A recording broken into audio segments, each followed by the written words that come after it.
हमारे साथ जुड़े हुए हैं, राजनीतिक विश्लेषक है सौरभ जी, आपके पास ही आना चाहूंगी। देखिए, अगर हम अभी बात करें 13 तारीख को जो वोटिंग हुई है, 43 सीटों पर लगभग 66% से ज्यादा मतदान किया गया। आप देखेंगे वोटिंग परसेंटेज कितना ज्यादा बेहतर है, यानी कुल मिलाकर यह है तमाम मुद्दों को उठाया गया, लोगों को डराने की भी कोशिश की गई, लेकिन फिर भी लोग डरे नहीं और बढ़ चढ़ कर लोगों ने वोट किया है। घुसपैठ का मुद्दा उठाया जा रहा है, महिलाओं की सुरक्षा का मुद्दा उठाया जा रहा है, साफ कहा जा रहा है कि अगर बीजेपी की सरकार बन गई तो डबल इंजन की सरकार में एक परिंदा भी पर नहीं मार पाएगा।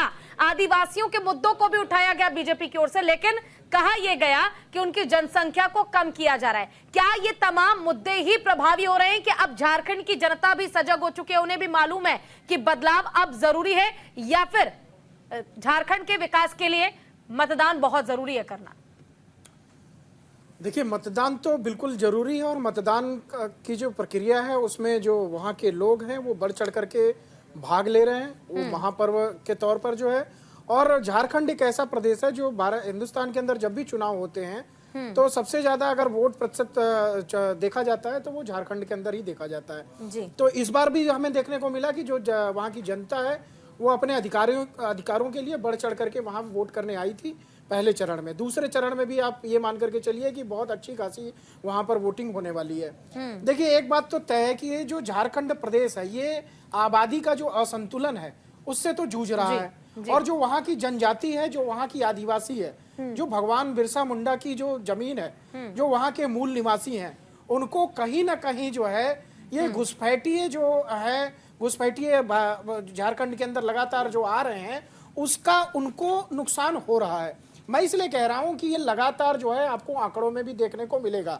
देखिए, पूरे हिंदुस्तान की जब आबादी मनमोहन सरकार 2004 में आई थी तब उन्होंने जब आंकड़े निकाले थे इसके, तो लगभग जो है वो 2 करोड़ के आसपास घुसपैठिए जो है हिंदुस्तान के अंदर, वो आंकड़ा था घुसपैठियों का, जिसके अंदर 70 लाख तो उन्होंने आसाम के अंदर दिखाए थे और बाकी को जो है वो उन्होंने दिखाया नहीं कि कहां पर किस प्रदेश में गए।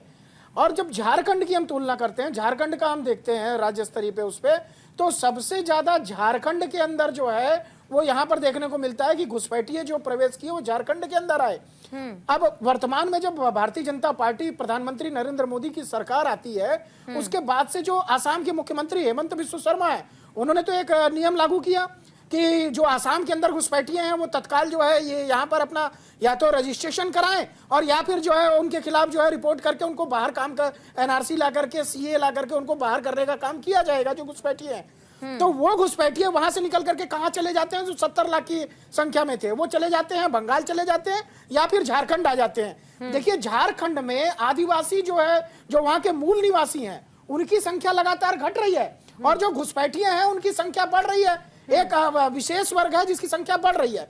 तो ये जो आंकड़ों में साबित हो रहा है, इसी की बात जो है मुझे लगता है रैलियों में अमित शाह जी कर रहे हैं और प्रधानमंत्री जी कर रहे हैं, और ये आंकड़ों में कहीं सत्य भी है। देखिए, सत्य इसलिए है क्योंकि झारखंड ने इसमें, हाई कोर्ट ने इसमें जो है इस मामले को संज्ञान में भी लिया था और सुप्रीम कोर्ट में भी ये मामला चल रहा है। तो एक बात तो तय है कि झारखंड के अंदर घुसपैठिए घुस गए हैं अच्छी खासी संख्या में, और वो जो अधिकार छीन रहे हैं वो कहीं ना कहीं दलितों का, पिछड़ों का, शोषितों का अधिकार छीनने का प्रयास कर रहे हैं। अब देखिए, सबसे बड़ी बात कि अभी जो चंपई सोरेन जी हैं, जो पूर्व मुख्यमंत्री रह चुके हैं झारखंड सरकार के, और हेमंत सोरेन जी के बहुत खास थे, तभी तो उनको मुख्यमंत्री बनाया उन्होंने।